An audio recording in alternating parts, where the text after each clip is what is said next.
নিচ্ছি, এবার কি হবে? দেখিস তোর পেটে এবার গাছ হবে। সত্যি সত্যি পেটের মধ্যে গাছ হবে? হ্যাঁ তো, যদি একটা বীজ খেয়েছিস, এর বেশি খেলে পেটে বাগান হয়ে যাবে।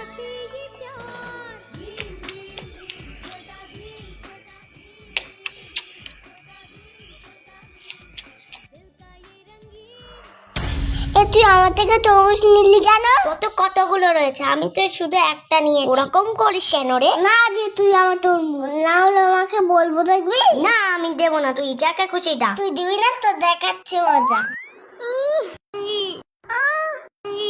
দে আগে দে, তুই আমার তরমুজ দিয়ে দে। আচ্ছা ছাড় ছাড়, আমি দিচ্ছি। উফ, তুই হাতা নাড়িয়ে নি তো। অত ঢং করতে হবে না, তুই দে তাড়াতাড়ি।